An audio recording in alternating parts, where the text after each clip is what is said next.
Hello everyone, my name's Justin and I want to tell you about a cool project that I am just working on the fly. No one really knows about it. So I volunteer at this organization. It's a canine organization. It's right down the street.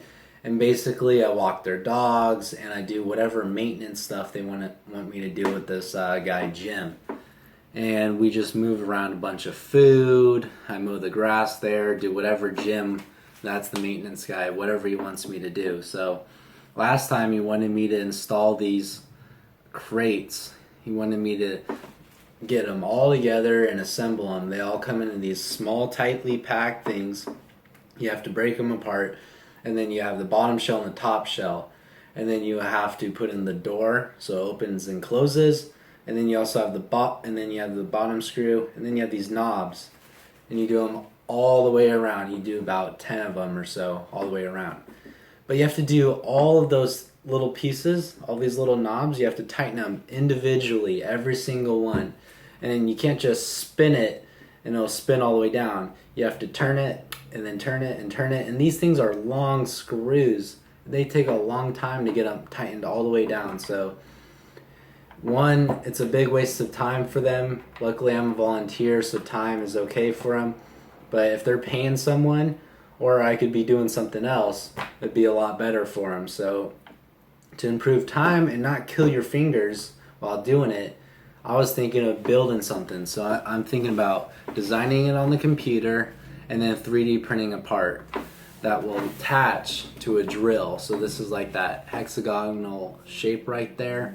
I'm gonna just be able to attach it like I usually do with a drill bit, and then I'll be able to slide this plastic piece right onto it, so then I can tighten all those bolts down all the way around the crate. It's gonna be pretty neat. Jim's gonna be pretty excited about it. I didn't tell him about it. I stole this little piece, so don't tell him, but we'll see how excited he is when we improve his time and we don't kill our fingers every single time while we're doing it. So that'll be pretty neat. I do have my parts printed by my teacher, which is pretty neat. And before I talk about it, I have a special guest. Rochelle. Rochelle is going to be a service dog as well. Right now, I am fostering the puppy, which is pretty fun, just for the weekend, so a short time, but it's pretty fun. She's also part of the organization, and you can see her ear is blue because they mark her so you can't just switch out any sort of yellow lab, because these labs are special. They got breeders, they have a whole science thing going on with them, so pretty neat. So I have my parts right here, and the one thing, either it was the printer or my tolerance was just a little bit too tight. I made these just a tad too small. As you can see there, they're just a little bit too small, so they're not fitting on there perfectly tight.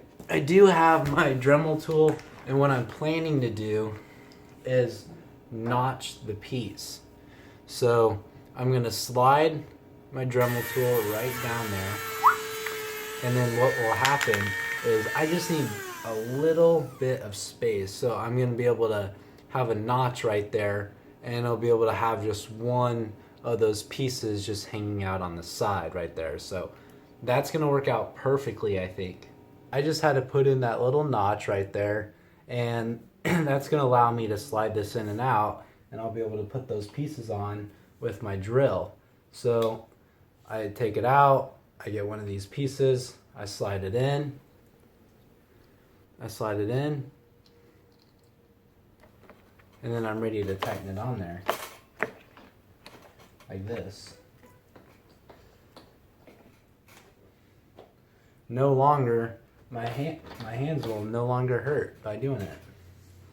So since the first part of this project is kind of done, I realized, there's a few things we need to fix. So A, we need to fix that inside diameter right there. It's too small. And B, the little bumps that are stopping that thing to move, they're too small as well. I guess I was a little too conservative on those. And I also didn't know what my professor's printer was like, so there's definitely some standard deviation and flexes on that as well. So those two things I think need to be fixed. And then once I got a good working piece and I can just slide that piece in there, then I'll probably be able to manufacture a metal and hand it over to them and, you know, just see what they think about it. So that's kind of neat. So if you like the video, please like or lick or subscribe, whatever you want to do. And see, this is why they like the crate. So just make sure you subscribe. Check out my other videos. We're going to get this thing fixed.